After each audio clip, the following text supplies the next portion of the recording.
Hello, good morning students. देखो अपन ने cell वाला चैप्टर स्टार्ट कर रखा है। आज मैं आपको स्टार्ट करा रही हूँ माइटोकॉन्ड्रिया। माइटोकॉन्ड्रिया का मतलब होता है थ्रेड ग्रेन्यूल, यानी सूत्र कणिका। तो ये हिंदी में नाम है, और वैसे माइटोकॉन्ड्रिया एक लैटिन वर्ड है, तो उसका मतलब होता है थ्रेड, धागे जैसा कण। अब ये देखो, सबसे पहले थोड़ा इसका डिस्कवरी देख लेते हैं कि 1880 में कॉलिकर ने इसे इंसेक्ट में देखे थे, कीटों में देखे थे, कीटों की पेशियों में ये थे। और उसके बाद में अल्टमान ने इन्हें बायोप्लास्ट नाम दिया, फ्लेमिंग ने इन्हें फाइला का, और लास्ट में जाके सी बेंडा ने इसका माइटोकॉन्ड्रिया नाम दिया। तो ये डिस्कवरी, इसमें 3-4 आपके साइंटिस्ट के नाम आ गए कि अगर डिस्कवरी आप कहते हो तो कॉलिकर, बायोप्लास्ट किसने कहा, अल्टमान ने, फ्लेमिंग ने फाइला का, और बेंडा ने इसका माइटोकॉन्ड्रिया नाम रखा। तो लास्ट में माइटोकॉन्ड्रिया इसका नाम रखा गया। अब अगर अपन इसमें देखें स्ट्रक्चर को, तो ये जो स्ट्रक्चर है ये आपको, क्योंकि अभी अपन जब इसके फंक्शन पढ़ेंगे तब तो है ही, बाकी ये ऊर्जा देती है, एनर्जी देती है। और इसीलिए जो है अधिकतर, जैसे इसकी डिस्कवरी भी हुई थी वो मसल्स में या पेशियों में हुई थी, क्योंकि आपको पता है कि पेशियां हैं वो कार्य करती हैं, फिजिकल वर्क करती हैं, तो वहाँ पर इसकी अधिकता पाई जाती है। और वैसे भी आप देखो, अगर आपसे पूछा भी जाता है तो हमारे शरीर में ये पेशियों में सबसे ज़्यादा मिलेगी। और अगर वैसे हम देखें तो सबसे ज़्यादा जो संख्या है माइटोकॉन्ड्रिया की, वो आपको पक्षियों के पंखों में मिलेगी। तो ये थोड़े से जीके के क्वेश्चन है इसमें। फिर उसके बाद में जो है ये कोशिका द्रव्य में जो कोई भी सेल है तो वहाँ पे आपको ऐसी रॉड लाइक स्ट्रक्चर मिलेगी। और अगर हम इसे माने एब्सेंट, तो ये जो है बैक्टीरिया और ब्लू ग्रीन एल्गी, यानी जीवाणु और नील हरित शैवाल में ये नहीं पाई जाती है, एब्सेंट है। और बाकी आपको सभी प्लांट्स और सभी एनिमल्स में ये मिलेगी। अब थोड़ा सा इसका एक्सटर्नल या शेप साइज कर लेते हैं। तो यहाँ पे इसकी लेंथ लगभग 3 से 5 म्यू माइक्रोन होती है, और डायमीटर अगर हम देखें तो 0.5 टू 1.0 म्यू माइक्रोन होता है। तो ये थोड़ा सा आपको ध्यान रखना है। और कुछ में ये और भी बड़े, मतलब ये मान के चलो कि कहीं कहीं या 40 म्यू तक आपको लंबे मिल सकते हैं। उसके बाद में अब अगर अपन इसकी इंटरनल स्ट्रक्चर देखें तो इसमें आपको 2 मेम्ब्रेन दिख भी रही है, इनर मेम्ब्रेन और आउटर मेम्ब्रेन। ये 2 मेम्ब्रेन है। और आउटर तो जो बाहर वाली है वो तो आपको, क्योंकि ये ओवल शेप या अंडाकार होता है अधिकतर, तो वो इसी तरीके से दिखाई देगी। लेकिन जो अंदर वाली है वो आपको थोड़ी सी अंदर की तरफ इस तरह से धसी हुई दिखाई दे रही है। तो ये जिगजैग जैसी आपको दिखाई देती है, और इसी के कारण इसमें जो है उंगलियों जैसे प्रवर्ध पाए जाते हैं। और इन्हीं प्रवर्धों को हम क्या बोलते हैं, क्रिस्टी या प्रोजेक्शन है, उसको हम क्या बोलते हैं, क्रिस्टी कहते हैं। और ये जो है क्रिस्टी, इस क्रिस्टी के ऊपर भी जो है बहुत सारे छोटे छोटे, यहाँ पे आपको दिख भी रहे हैं, जिसको लिखा हुआ है ये ऑक्सीसोम होते हैं, जो आपको दे रखा है F0 F1 एटीपेज। तो इस तरीके से जैसे अपनी माचिस की तीली होती है उस तरह से यहाँ पे स्ट्रक्चर होती है, और इन्हीं के द्वारा जो श्वसन क्रिया है या वो सारी चीज़ें पाई जाती हैं। उसके अलावा यहाँ जो माइटोकॉन्ड्रिया है उसमें आपको बीच में एक तो दोनों झिल्लियों के बीच का स्थान है जिसे इंटर मेम्ब्रेन स्पेस कहते हैं। और इसमें जो है बहुत सारे एंजाइम्स पाए जाते हैं जो कि इसकी श्वसन क्रिया में या रेस्पिरेशन में सहायक होते हैं। उसके अलावा अगर अपन देखें तो यहाँ पर बीच में जैसे और सेल्स होती हैं, उन सेल्स में साइटोप्लाज्म वगैरह पाया जाता है। तो ऐसे ही यहाँ जो अंदर द्रव्य पाया जाता है उस द्रव्य को हम क्या बोलते हैं, मैट्रिक्स, ठीक है, या अधात्री बोलते हैं। और इसी के अंदर जो है आपको सारी चीज़ें, जैसे राइबोसोम भी दिखाई दे रहा है, डीएनए भी दिखाई दे रहा है, और प्रोटीन और तरीके के आपको मिलेंगे यहाँ पे। सबसे जो एक और इम्पॉर्टेंट चीज़ है कि ये जो ऑर्गन है इसे हम बोलते हैं स्वायत्तशायी या ऑटोनोमस। ये ध्यान रखना कि प्लांट में क्लोरोप्लास्ट और माइटोकॉन्ड्रिया और जंतुओं में माइटोकॉन्ड्रिया। ये जो है एक स्वायत्तशायी या ऑटोनॉमस ऑर्गन होते हैं जो आवश्यकता पड़ने पे अपनी संख्या को बढ़ा लेते हैं या डिवाइड होके दो से चार में विभक्त होते हैं। क्यों? क्योंकि इनके पास अपना खुद का डीएनए होता है। तो ये आपको थोड़ा सा यहाँ पे ध्यान देना। आप इसके बाद में अपन इसकी थोड़ी सी और स्ट्रक्चर देख लेते हैं। अब अगर देखो अपन इसकी क्रिस्टी की स्ट्रक्चर देखते हैं तो ये क्रिस्टी की स्ट्रक्चर आपको ऐसे उंगली जैसी दिखाई दे रही है और इस उंगली पे ये जो आपको स्ट्रक्चर दिखाई दे रहे हैं इस स्ट्रक्चर को हम बोलते हैं ऑक्सीसोम या फिर हम इसको F1 कण या जो है F0 इस तरीके से कह सकते हैं। और अगर हम देखें तो इसमें आपको तीन भाग जो इसका डिटेल दिख रहा है तो उसमें आपको नीचे बेस फिर पेडिसल और हेड इस तरीके से स्ट्रक्चर दिखाई दे रही है। तो ये स्ट्रक्चर किसकी? ऑक्सीसोम की है और इसी के द्वारा जो है श्वसन क्रिया जो है पौधों में या जंतुओं की कोशिकाओं में होती है। अगर हम इसकी थोड़ी सी शेप साइज देखें तो ये आपको सबसे पहली बात तो क्रिस्टी पे बहुत जैसे आपको दिख रहा है कि बिल्कुल एक से एक लगे हुए दिखाई दे रहे हैं। उसके अलावा ये इसकी अगर हम लेंथ देखें लंबाई देखें तो ये 70 से 100 सेंटीमीटर वो 100 एंगस्ट्रॉम तक लंबे कणों के रूप में दिखाई देते हैं। और इसमें अगर स्ट्रक्चर अभी आपको बता दिया कि आधार वृंत और सिर होता है। और ये जो संरचना है ये संरचना किसकी बनी हुई होती है? बनी हुई होती है प्रोटीन और फॉस्फोलिपिड की बनी हुई होती है।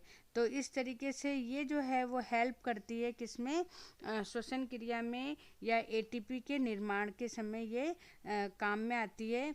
और बाकी जैसे अगर अपन और डिटेल करेंगे तो वो जब श्वसन क्रिया पढ़ेंगे तब अपन इसका ज़्यादा इम्पोर्टेंट है वो चीज़ें देखेंगे।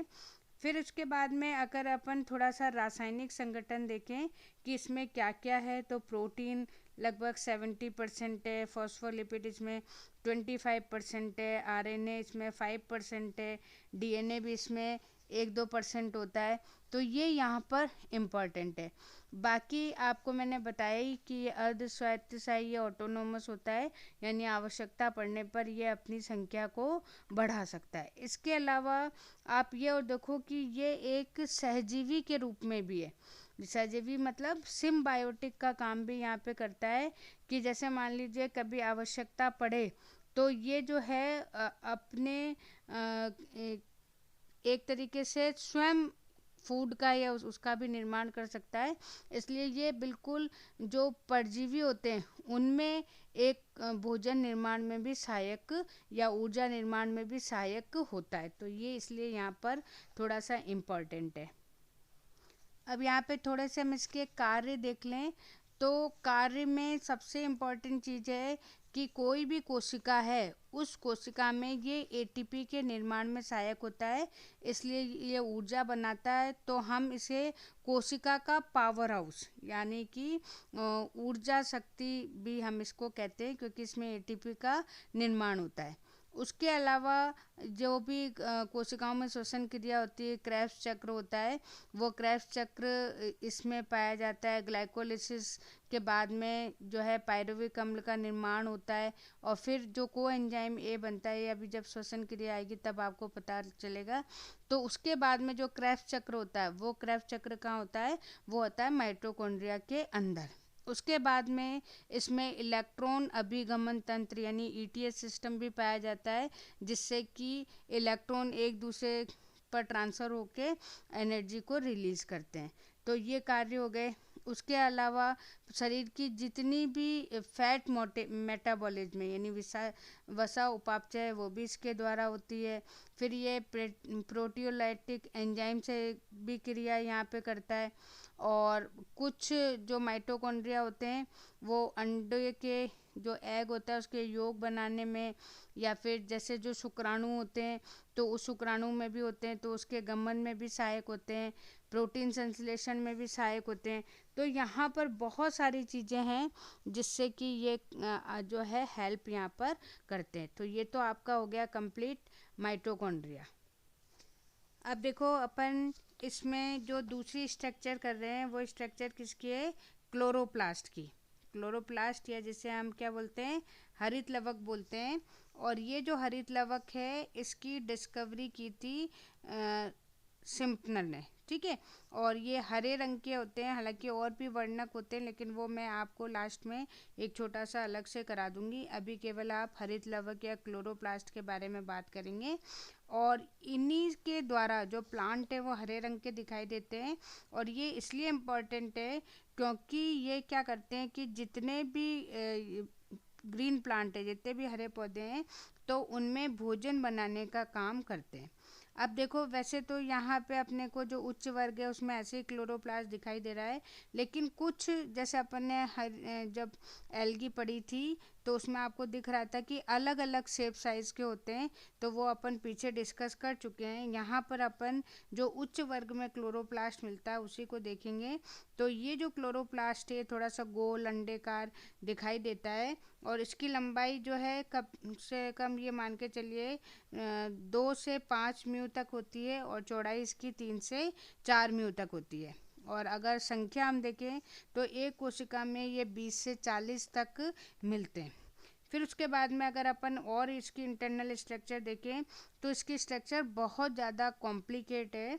और यहाँ पे भी 2 झिल्ली चारों तरफ आपको दिखाई दे रही है, आउटर और इनर, लेकिन ये बिल्कुल प्लेन है, इसमें ज़्यादा कोई दिक्कत नहीं है।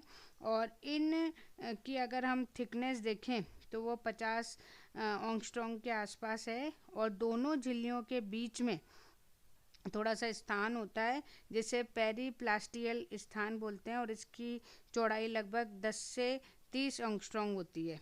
और फिर उसके बाद में अगर अंदर की तरफ देखें तो यहाँ पे एक द्रव भरा रहता है, और उस पदार्थ को हम क्या बोलते हैं, स्ट्रोमा। सबका नाम थोड़ा थोड़ा अलग है। और स्ट्रोमा के अंदर आपको बहुत अलग अलग संरचनाएं दिखाई देती हैं। कुछ आपको ऐसे गोल सिक्कों जैसी संरचना दिखाई देती है जिसे हम क्या बोलते हैं, थैलकॉइड। और ये जो थैलकॉइड है ये मतलब एक ग्रुप के रूप में एक के ऊपर एक रखा हुआ है, तो उस स्ट्रक्चर को हम क्या बोलते हैं, ग्रेनम। और बहुत सारे आपको इसमें ग्रेनम दिखाई दे रहे हैं, तो अगर हम बहुवचन देखें या प्लूरल देखें तो उसे हम क्या बोलते हैं, ग्रेना। तो इस तरीके से यहाँ स्ट्रक्चर है ये। और जो ग्रेनम है उन ग्रेनम के बीच में आपको कुछ जो है स्ट्रक्चर दिखाई दे रही है जो कि आपस में इनको जोड़ रही है। उस जोड़ने वाली स्ट्रक्चर को हम बोलते हैं स्ट्रोमा लेमेलाई। तो इस तरीके से ये जुड़ी रहती है। फिर उसके बाद में आप देखो कि ये जो संरचना है, इस संरचना की जो थैलकॉइड है, इस थैलकॉइड में आपको बहुत सारे छोटे छोटे से दाने दिखाई देते हैं जिसे अपन क्या बोलते हैं, क्वांटासोम। अब ये स्ट्रक्चर अपन देखो तो ये थैलकॉइड है ग्रीन कलर की, और इसमें आपको रेड कलर के छोटे छोटे से कण दिखाई दे रहे हैं। इन्हीं कणों को अपन क्या बोलते हैं, थैलकॉइड। और इन्हीं मतलब ये मान के चलिए, वो सॉरी क्वांटासोम बोलते हैं। और एक क्वांटासोम में जो है फिक्स है 230 क्लोरोफिल के पार्टिकल्स पाए जाते हैं। और इन्हीं के द्वारा जो है पूरे ये मान लीजिए कि श्वसन की वो प्रकाश संश्लेषण की क्रिया यहाँ पर होती है। फिर उसके बाद में थोड़ा सा हम इसका रासायनिक संगठन देख लेते हैं। तो इसमें हरित लवक में आपको करीबन 50% प्रोटीन, 25% फॉस्फोलिपिड, और क्लोरोफिल है वो 10% के आसपास मिलेगा। आरएनए भी मिलेगा 5%, डीएनए भी मिलेगा। फिर यहाँ पे और भी जो वर्णक हैं जैसे कैरोटीन है, जेंथोफिल है, कुछ विटामिन्स हैं, कुछ आपको एंजाइम्स मिलेंगी, और कुछ यहाँ पे आपको हैवी मेटल्स भी मिलेंगे जैसे मैग्नीशियम है, आयरन है, कॉपर है, जिंक है, मैग्नीज है। तो ये कुछ चीज़ें यहाँ पे मिलेंगी। और जैसे अभी मैंने आपको माइटोकॉन्ड्रिया बताया था, वैसे ही ये भी एक स्वायत्तशायी या ऑटोनोमस ऑर्गन है जो कि आवश्यकता पड़ने पर अपनी संख्या को बढ़ा सकता है। अब देखो थोड़े से अपन इसके कार्य देख लेते हैं। तो कार्य में सबसे इम्पोर्टेंट तो आपको पता ही कि प्रकाश संश्लेषण होता है। और उसके अलावा जो है ये एक पिगमेंट है, एक वर्णक है। तो पत्तियों में हरा रंग इसी के कारण होता है। और इसकी सहायता से ये मान के चलिए कि एक ग्लूकोज के अणु से लगभग 36 से 38 ATPs मिलते हैं। तो ये इसका सबसे इम्पोर्टेंट है।